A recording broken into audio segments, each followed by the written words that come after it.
the correct answer. Which of the following can be located graphically? ചുവടെ തന്നിരിക്കുന്നവയിൽ graph ഉപയോഗിച്ച് കണ്ടുപിടിക്കാൻ സാധിക്കുന്നത് ഏത്?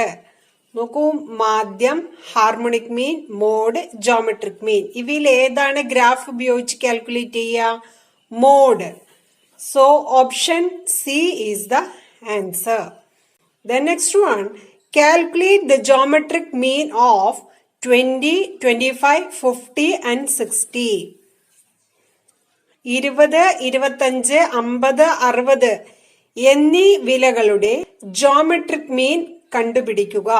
അപ്പൊ നോക്കൂ, ജോമെട്രിക് മീന് കാൽക്കുലേറ്റ് ചെയ്യാനുള്ള formula nth root of x1 into x2 into etcetera into xn. ഇതാണ് ജോമെട്രിക് മീൻ കാൽക്കുലേറ്റ് ചെയ്യാനുള്ള ഫോർമുല. നോക്കുക, n എന്ന് വെച്ച് കഴിഞ്ഞാൽ number of observation 1, 2, 3, 4. Fourth root of values ഏതൊക്കെയാണ് നോക്കൂ, 20, 25, 50, 60. ഇവ തമ്മിൽ മൾട്ടിപ്ലൈ ചെയ്യുക, എന്നിട്ട് ഇങ്ങനെ കീപ്പ് ചെയ്യുക. അല്ല, ഇനി ഫോർത്ത് റൂട്ട് കാണാൻ അറിയുന്നവരാണെങ്കിൽ കാണുക. Mean deviation is minimum when deviations are taken about. വ്യതിയാന ശരാശരി മീൻ ഡീവിയേഷൻ ഏറ്റവും ചെറുതാകുന്നത് വ്യതിയാനങ്ങൾ ഡാഷിൽ നിന്ന് എടുക്കുമ്പോഴാണ്. ഏതിൽ നിന്ന് എടുക്കുമ്പോഴാണ് ചെറുതാവുക? മീനിൽ നിന്നാണോ? Median, mode, harmonic mean. ഇവയിൽ ഏതിൽ നിന്ന് എടുക്കുമ്പോഴാണ് മീൻ ഡീവിയേഷൻ മിനിമം ആവുക? മീഡിയനിൽ നിന്ന് കാൽക്കുലേറ്റ് ചെയ്യുമ്പോഴാണ്. ഇനി 15ലെ B question, calculate the mean deviation about mean of. നമ്പേഴ്സുകൾ തന്നിട്ടുണ്ട്. അതായത് ഇവിടെ തന്നിരിക്കുന്ന വിലകൾക്ക് മാധ്യത്തിൽ നിന്നുള്ള മീൻ ഡീവിയേഷൻ കണക്കാക്കുക. Mean deviation about mean calculate ചെയ്യാനുള്ള formula 1/n sigma modulus of x minus x bar ആണ് ഫോർമുല. അങ്ങനെയാണെങ്കിൽ ആദ്യം എന്ത് കണ്ടുപിടിക്കണം? എക്സ് ബാർ കാൽക്കുലേറ്റ് ചെയ്യണം. എക്സ് ബാർ എങ്ങനെ കണ്ടുപിടിക്കും? തന്നിരിക്കുന്ന എല്ലാ ഒബ്സർവേഷനെയും കൂടെ കൂട്ടുക, എന്നിട്ട് എത്ര എണ്ണം ഉണ്ടോ അതുകൊണ്ട് ഡിവൈഡ് ചെയ്യും. ഇതെല്ലാം കൂടെ സം ചെയ്യുമ്പോൾ കിട്ടുന്ന വാല്യൂ 240/8. 240നെ 8 കൊണ്ട് ഡിവൈഡ് ചെയ്യുമ്പോൾ ആൻസർ എത്രയാണ്? 30. അപ്പൊ ഈ എക്സ് ബാർ കിട്ടിയുള്ളൂ. ഇനി എന്ത് വേണം നമുക്ക്? Modulus of x minus x bar calculate ചെയ്യണം. അതിനു വേണ്ടി ഈ എക്സ് വാല്യൂസിന് ഒരു കോളം കൺസ്ട്രക്ട് ചെയ്തു. ദെൻ പിന്നീട് X minus x bar calculate ചെയ്തിട്ടുണ്ട്. അപ്പൊ എക്സിന്റെ വാല്യൂ എത്രയാണ്? ആദ്യത്തെ 25. എക്സ് ബാർ കാൽക്കുലേറ്റ് ചെയ്തപ്പോൾ കിട്ടിയത് 30 ആണ്. അപ്പൊ എക്സ് മൈനസ് 30 ഇവിടെ മോഡുലസ് എടുക്കുമ്പോൾ നെഗറ്റീവ് ആണെങ്കിൽ കൂടി പോസിറ്റീവ് വരും. ദെൻ അടുത്തത് 26 മൈനസ് 30 -4 ആണ്. മോഡുലസ് സിമ്പിൾ എടുക്കുമ്പോൾ +4. അങ്ങനെ എല്ലാ വാല്യൂസിനെയും കാൽക്കുലേറ്റ് ചെയ്തു, ടോട്ടൽ ചെയ്തു. എന്നതിന് ശേഷം മീൻ ഡീവിയേഷന്റെ ഫോർമുല എഴുതിയിട്ടു. 1/n sigma mod x minus x bar.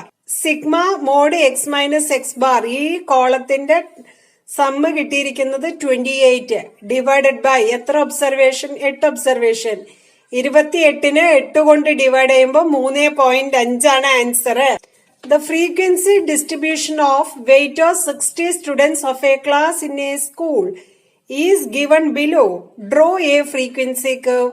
ഒരു സ്കൂളിലെ ഒരു ക്ലാസ്സിലെ 60 കുട്ടികളുടെ ഭാരത്തിന്റെ ഫ്രീക്വൻസി ആണ് ചുവടെ ചേർത്തിരിക്കുന്നത്. ഡാറ്റ ഉപയോഗിച്ചുകൊണ്ട് ഒരു ഫ്രീക്വൻസി കേവ്, അതായത് ആവൃത്തി വക്രം വരയ്ക്കുക. അപ്പൊ നോക്കൂ, ഫ്രീക്വൻസി കേവ് ഇങ്ങനെയാണ് വരയുക. ഫ്രീക്വൻസി കർവ് വരെയുള്ള പ്രൊസീജിയർ ഇങ്ങനെയാണ്. എക്സ് ആക്സിസിലെ വാല്യൂസ് അടയാളപ്പെടുത്തിയിട്ടുണ്ട്, വൈ ആക്സിസ് വാല്യൂസ് അടയാളപ്പെടുത്തിയിട്ടുണ്ട്.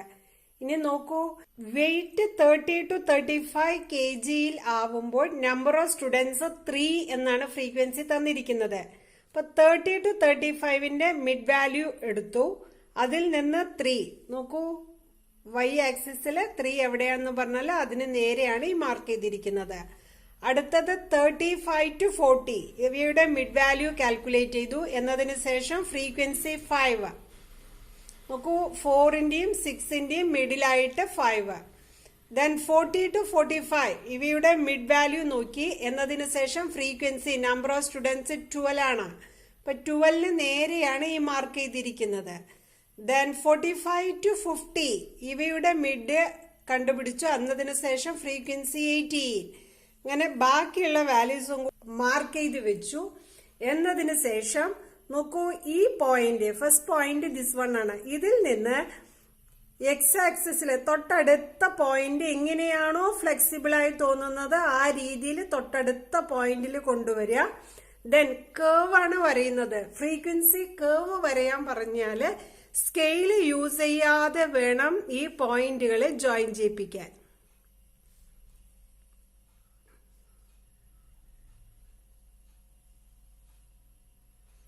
ദെൻ ഇവിടെ എത്തിക്കഴിഞ്ഞാൽ എന്ത് ചെയ്യുക, തൊട്ടടുത്ത് എങ്ങനെയാണോ എക്സ് ആക്സിസിൽ കൊണ്ടുവന്ന് ടച്ച് ചെയ്യാൻ പറ്റുക ആ രീതിയിൽ കൊണ്ടുവന്നിട്ട് ടച്ച് ചെയ്യുക. ഇവിടെ വന്ന് ടച്ച് ചെയ്യുന്ന പോയിന്റും ഇവിടെ ടച്ച് ചെയ്യുന്ന പോയിന്റും ഇന്ന പോയിന്റിൽ തന്നെ എത്തണമെന്ന് ഒരു ഫോർമുലയും കാര്യങ്ങളും ഒന്നുമില്ല.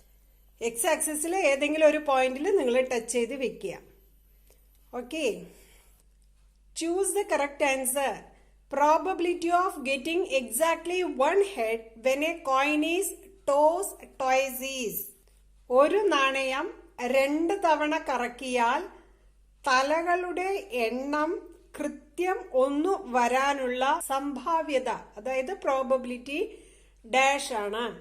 ഒരു കോയിൻ 2 തവണ ടോസ് ചെയ്യുമ്പോൾ കിട്ടുന്ന സാമ്പിൾ സ്പേസ് 2 ഹെഡ് ആവാം, 1 ഹെഡ് 1 ടെയിൽ ആവാം, ആദ്യത്തെ ടെയിലും സെക്കൻഡ് വൺ ഹെഡ് ആവാം, ദെൻ 2 ടെയിൽ ആവാം. ഇങ്ങനെ 4 ഔട്ട്കംസ് ആണ് ഒരു കോയിൻ 2 തവണ ടോസ് ചെയ്യുമ്പോൾ കിട്ടുന്നത്. ചോദ്യം എന്താണ്? എക്സാക്ട്ലി 1 ഹെഡ്, ഒരേ ഒരു ഹെഡേ വരാൻ പാടുള്ളൂ. അപ്പൊ ഒരേ ഒരു ഹെഡേ വരാൻ പാടുള്ളൂ എന്ന് പറയുമ്പോൾ ഒരു ഹെഡ് വരുന്നത് ഏതൊക്കെ കേസ് ഉണ്ട്? ഒന്ന് ഇതും സെക്കൻഡ് വൺ ദിസും. ഇത് രണ്ടിലും ഒരു ഹെഡേ ഉള്ളൂ. അപ്പൊ സാമ്പിൾ സ്പേസിൽ എത്ര പോയിന്റ്സ്? 4 പോയിന്റ്സ്. ഇതിൽ ഫേവറബിൾ കേസ് എത്രയാണ്? 2 ആണ്. So probability of getting 1 head equal to 2/4. Formula അറിയുന്ന വിചാരിക്കണു. പ്രോബബിലിറ്റി എങ്ങനെ കാൽക്കുലേറ്റ് ചെയ്യുക? Probability of A, any event A equal to number of favourable cases divided by total number of cases. ഇതാണ് formula. ഇപ്പൊ favourable ആയിട്ട് 2 ഉണ്ട്. ടോട്ടൽ കേസ് സാമ്പിൾ സ്പേസിൽ എത്ര പോയിന്റ്? 4. 2/4. 2/4 നമുക്ക് എങ്ങനെ സിംപ്ലിഫൈ ചെയ്യാറിയോ? 2 2 1 ടൈം പോവും, 4 2 ടൈംസ് പോവും. ഇപ്പൊ 1/2. So answer is option C. Next one, a box contains 5 red and 6 black balls. 3 balls are drawn at random. Calculate the probability that at most 1 ball is red. ഒരു പെട്ടിയിൽ 5 ചുവപ്പ് പന്തുകളും 6 കറുത്ത പന്തുകളും ഉണ്ട്. ഇതിൽ നിന്നും 3 പന്തുകൾ എടുക്കുന്നു. പരമാവധി ഒരു പന്ത് ചുവപ്പ് ആകുവാനുള്ള പ്രോബബിലിറ്റി കാണുക. ഒരു ബാസ്ക്കറ്റില് 5 റെഡും 6 ബ്ലാക്ക് ബോൾസും ആണ് ഉള്ളത്. ഇതിൽ നിന്ന് 3 സെലക്ട് ചെയ്യണം. ഈ 3 ബോൾസ് എടുക്കുമ്പോഴുള്ള പ്രത്യേകത, നമുക്ക് കിട്ടാനുള്ള ബോൾസുകള് probability of that at most 1 ball is red, ഒരു ബോള് റെഡ് ആവാൻ പാടുള്ളൂ. അറ്റ്മോസ്റ്റ് പറഞ്ഞു കഴിഞ്ഞാൽ എന്താ മീൻ ചെയ്യണത്? മാക്സിമം ഒരു ബോള് റെഡ് ആവാം എന്നുള്ളതാണ് പറയുന്നത് കേട്ടോ. ഇതിൽ നിന്ന് ബോൾസ് 3 ബോൾ സെലക്ട് ചെയ്യുമ്പോൾ എങ്ങനെയൊക്കെ വരാൻ പറയൂ? എടുക്കുന്ന 3 ബോൾസും റെഡ് ആവാം. പക്ഷെ റെഡ് എത്രയേ പാടുള്ളൂ? ഒരെണ്ണമല്ലേ പാടുള്ളൂ. അപ്പൊ നമുക്ക് എന്ത് സംഭവിക്കും? 5 എണ്ണത്തിൽ നിന്ന് ഒരെണ്ണമേ എന്ത് പാടുള്ളൂ? റെഡ് വരാൻ പാടുള്ളൂ. ബാക്കിയുള്ള 2 എണ്ണം ഏതിൽ നിന്ന് വേണം? ബ്ലാക്കിൽ നിന്ന് വേണം. ക്ലിയർ ആയല്ലോ? അപ്പൊ 6 ബോൾസിൽ നിന്ന് 2 എണ്ണം ബ്ലാക്ക് ആവണം. അപ്പൊ നോക്കൂ, 1ഉം 2ഉം കൂടെ കൂട്ടുമ്പോ 3 ബോൾസ് ആയി. ഓക്കെ, അല്ലെങ്കിൽ എന്ത് സംഭവിക്കാം? ഈ ബോക്സിൽ നിന്ന് 3 ബോൾസുകളെ എടുക്കുമ്പോൾ ഒരു റെഡ് ആവാം എന്ന് പറഞ്ഞു. ഇനി 2 റെഡ് ആവാൻ പാടുവോ? ഇല്ല, കാരണം മാക്സിമം ഒരെണ്ണേ ആവാൻ പാടുള്ളൂ. അല്ലെങ്കിൽ ഇനി സംഭവിക്കുന്നത് എന്താണ്? എടുക്കുന്ന ഐറ്റത്തില് റെഡേ പാടില്ല. ഇപ്പൊ റെഡേ പാടില്ല എന്ന് പറയുമ്പോ എങ്ങനെയാവും? 5C0. ഈ റെഡിൽ നിന്ന് ഒന്നും വരുന്നില്ല. പിന്നെ ഏതിൽ നിന്നാണ് നമ്മൾ എടുക്കുന്നത്? ഈ 6 എണ്ണത്തിൽ നിന്ന് എടുക്കുന്ന 3ഉം എന്താവാം? ബ്ലാക്ക് ആവാം. Probability of at most 1 is red which is equal to, എങ്ങനെയാണ് പ്രോബബിലിറ്റിയുടെ formula? Number of favourable cases, favourable എന്നാണ് കേട്ടോ, favourable cases divided by total number of cases. ഇതാണ് ഫോർമുല നമ്മുടെ. ഇപ്പൊ ഫേവറബിൾ ആവുന്ന കേസ് നമ്മളിവിടെ കണ്ടുപിടിച്ചു വെച്ചു. എന്താണ്? 5C1 ഇൻറ്റു 6C2 ഓർ എന്ന് വരുമ്പോ symbol plus 5C0 into 6C3 divided by total number of cases. അപ്പൊ നോക്കൂ, ടോട്ടൽ എത്ര ബോൾസ് ഉണ്ട്? 6ഉം 5ഉം കൂടെ കൂട്ടുമ്പോ 11 ബോൾസ് ഉണ്ട്. C3 ഇതിൽ നിന്നാണ് 3 സെലക്ട് ചെയ്യുന്നത്. ഓക്കെ, എന്നിട്ട് 5C1ന്റെ വാല്യൂ കാൽക്കുലേറ്റ് ചെയ്യണം. 5C1ന്റെ വാല്യൂ എങ്ങനെയാ കാൽക്കുലേറ്റ് ചെയ്യുക? NCX equal to n factorial divided by x factorial into n minus x factorial ആണ് ഫോർമുല. ഇപ്പൊ 5C1 ആവുമ്പോ n-ന്റെ പ്ലേസില് 5 ആണ്, x-ന്റെ പ്ലേസില് 1 ആണ്, which is equal to 5 factorial divided by x-ന്റെ പ്ലേസില് 1 factorial into n minus x. n എത്രയാ? 5 മൈനസ് x-ന്റെ value 1 factorial, which is equal to 5 factorial divided by 1 factorial into 5 minus 1 എന്ന് പറഞ്ഞാല് 4 ഫാക്ടോറിയൽ. 5 ഫാക്ടോറിയൽ എന്ന് പറഞ്ഞാല് 1 into 2 into 3 into 4 into 5. 10 factorial ആണെങ്കിലോ 1 into 2 into 3 into 4 into 5 into 6 into 7 into 8 into 9 into 10. അതായത് ഏത് നമ്പറിന്റെ ഫാക്ടോറിയൽ ആണോ 1 മുതൽ ആ നമ്പർ വരെയുള്ള കണ്ടിന്യൂസ് ആയിട്ടുള്ള പ്രോഡക്റ്റ് ആണ് ഉദ്ദേശിക്കുന്നത്. ഇപ്പൊ നോക്കൂ, 5 ഫാക്ടോറിയൽ പറഞ്ഞാല് ഇത്രയും നമ്പേഴ്സ് എഴുതി. 1 ഫാക്ടോറിയൽ ആവുമ്പോ 1 മാത്രമേ ഉള്ളൂ. 4 ഫാക്ടോറിയൽ ആവുമ്പോഴോ 1 ഇൻറ്റു 2 ഇൻറ്റു 3 ഇൻറ്റു 4.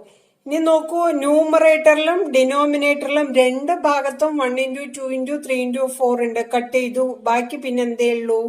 5. ഇതുപോലെ 6C3യും കൂടെ ഒന്ന് സിംപ്ലിഫൈ ചെയ്ത് തരാം. ബാക്കി നിങ്ങൾ തനിയെ ചെയ്യുക. ഇല്ല, നിങ്ങൾക്ക് കിട്ടുന്നില്ലെങ്കിൽ ഈ ആൻസറോടുകൂടി അവസാനിപ്പിക്കുക. ഓക്കെ, NCX എന്ന് പറഞ്ഞാല് n factorial divided by x factorial into n minus x factorial ആണ് ഫോർമുല. സോ 6C3 ആണ് ചെയ്തു തരാന്ന് പറഞ്ഞത്, വിച്ച് ഈസ് ഈക്വൽ ടു n-ന്റെ പ്ലേസിൽ ആരാണ്? 6 ആണ്, ഡിവൈഡഡ് ബൈ x-ന്റെ പ്ലേസിൽ 3 factorial into n minus x. So 6 minus 3 factorial, which is equal to 6 factorial divided by 3 factorial into 6 minus 3 എന്ന് പറയുമ്പോൾ എത്ര വരും? 3 factorial ആയി മാറും. ഓക്കെ, ഇപ്പൊ ടീച്ചർ ഇതിനെ മായ്ക്കണു. ഞാൻ ഇതിനെ മാച്ചു. 6 മൈനസ് 3 എന്തായി മാറി? 3 ആയി മാറി. ആ 3 ഞാൻ ഇവിടെ എഴുതിയിട്ടു, 3 factorial, which is equal to 6 factorial പറഞ്ഞാൽ എങ്ങനെയാണ്? 1 into 2 into 3 into 4 into 5 into 6 ഇത്രയും നമ്പേഴ്സ് ഉണ്ട്. 3 factorial divided by 3 factorial 1 into 2 into 3 into again 3 factorial 1 into 2 into 3. Okay, ഇനി ന്യൂമറേറ്ററിലും ഡിനോമിനേറ്ററിലും ഉള്ള ഒരേ നമ്പേഴ്സിനെ കട്ട് ചെയ്തു. 2 into 3, 1 into 2 2, 2 into 3 6. ഈ പ്രോഡക്റ്റ് 6 ആണ്. ന്യൂമറേറ്ററിൽ ഒരു 6 ഉണ്ട്, കട്ട് ചെയ്തു. ബാക്കി ഇനി എന്തേ ഉള്ളൂ? 4 5s are 20. 6C3ന്റെ വാല്യൂ 20 ആണ്. ഓക്കെ, സോ 5C1 വാല്യൂ 5 ആണ് ഇൻറ്റു 6C2ന്റെ value 15 plus 5C0 1 into 6C3 value 20 divided by 11C3. 11C3യുടെ വാല്യൂ വരുന്നത് 165, which is equal to 5 into 15, 75, plus 1 into 20, 20 divided by 165, which is equal to, ഇവ തമ്മിൽ some ചെയ്യുക, 95 divided by 165. Teacher വീണ്ടും പറയണു, നിങ്ങൾക്ക് ഇത് സിംപ്ലിഫിക്കേഷൻ, ഈ ഫോമിലുള്ള സിംപ്ലിഫിക്കേഷൻ ബുദ്ധിമുട്ടാണ് എന്ന് തോന്നുന്നുവെങ്കിൽ നിങ്ങൾ എന്ത് ചെയ്യാം, ഇവിടം വെച്ച് എഴുതിയിട്ട് അവസാനിപ്പിക്കാം. Okay, choose the correct answer. Probability of A equal to 0.5, probability of B equal to 0.4, probability of A and B equal to 0.2. Find the value of probability of A given B. ശരിയായ ഉത്തരം തിരഞ്ഞെടുക്കുക. Probability of A തന്നിട്ടുണ്ട്, probability of B ഉണ്ട്, probability of എയും ബിയും ഉണ്ട്. Probability of A given ബിയുടെ വില എന്താണ് എന്നുള്ളതാണ് ചോദ്യം. Probability of A equal to 0.5, probability of B equal to 0.4, probability of A and B equal to 0.2. And വരുമ്പോൾ സിമ്പൽ എങ്ങനെയാണ് യൂസ് ചെയ്യണം പറഞ്ഞു, ഇന്റർസെക്ഷൻ. ബി ഈക്വൽ ടു 0.2 ആണ്. Probability of A given B ആണ് കാൽക്കുലേറ്റ് ചെയ്യാൻ ചോദിച്ചിരിക്കുന്നത്. Probability of A given B equal to formula probability of A intersection B divided by probability of B, which is equal to A intersection B എത്രയാ, 0.2 divided by probability of B 0.4. ഇത് simplify ചെയ്യുക. Simplify ചെയ്യുമ്പോൾ കിട്ടുന്ന answer 0.5 ആണെന്ന് answer കിട്ടും. അതായത് option C ആണ് correct. The population contains 5 values. ഒരു പോപ്പുലേഷനിൽ 5 വിലകളാണ് ഉള്ളത്. The possible number of samples of size 2 that can draw without replacement is. ഒരു പോപ്പുലേഷനിൽ 5 വാല്യൂസ് ഉണ്ട്. Simple random sampling without replacement രീതിയിൽ 2 സാമ്പിൾസുകൾ വെച്ചിട്ട് സെലക്ട് ചെയ്യുമ്പോൾ നമുക്ക് എത്ര സാമ്പിളുകൾ കിട്ടും എന്നുള്ളതാണ് ചോദ്യം. പോപ്പുലേഷന്റെ സൈസ് 5 ആണ്. ഇതില് സാമ്പിളിന്റെ സൈസ് 2 വെച്ചിട്ടാണ് സെലക്ട് ചെയ്യുന്നത്. Simple random sampling without replacement രീതിയിലാണ് സെലക്ട് ചെയ്യുന്നതെങ്കിൽ NCN സാമ്പിൾസുകൾ കിട്ടും. അതായത് 5C2 സാമ്പിൾസ് കിട്ടും. 5C2ന്റെ വാല്യൂ 10 ആണ്. 5C2 എങ്ങനെ കാൽക്കുലേറ്റ് ചെയ്യും? 5 factorial divided by 2 factorial into 5 minus 2 factorial. 5 minus 2 പറഞ്ഞാൽ എത്രയാ? 3 ആണ്. ഇവിടെ 3 ഫാക്ടോറിയൽ എന്നാക്കി മാറ്റി.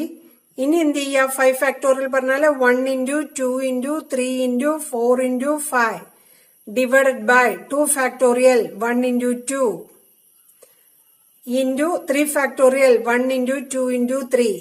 ന്യൂമറേറ്ററിലും ഡിനോമിനേറ്ററിലും ഉള്ള ഒരേ നമ്പേഴ്സിനെ കട്ട് ചെയ്തു. 2 4 2 ടൈംസ് പോവും. 2 into 5 10. Okay, simple random sampling without replacement ആണെങ്കിൽ NCN സാമ്പിളുകൾ കിട്ടും. സിമ്പിൾ റാൻഡം സാമ്പിളിംഗ് വിത്ത് റീപ്ലേസ്മെന്റ് ആണെങ്കിൽ N സാമ്പിൾസ് ആണ് കിട്ടുക. അതായത് N എന്ന് വെച്ച് കഴിഞ്ഞാൽ പോപ്പുലേഷന്റെ സൈസ് 5 ആണ്. ഈ സ്മോൾ ലെറ്റർ N എന്ന് പറഞ്ഞാൽ സാമ്പിളിന്റെ സൈസ് 2. 5ന്റെ സ്ക്വയർ പറയുമ്പോൾ എത്ര വരും? 25 സാമ്പിൾസ് കിട്ടും. ഈ ഫോർമുല നിങ്ങൾ അറിഞ്ഞിരിക്കണം. Simple random sampling without replacement ആണെങ്കിൽ NCN ആണ് ഫോർമുല. വിത്ത് റീപ്ലേസ്മെന്റ് ആണെങ്കിൽ N ആണ്. ഇവിടെ തന്നിരിക്കുന്ന ചോദ്യത്തില് 10 ആണ് കറക്റ്റ്. ഓപ്ഷൻ 4 ആണ് correct answer. If you like the video, please subscribe and press the bell icon.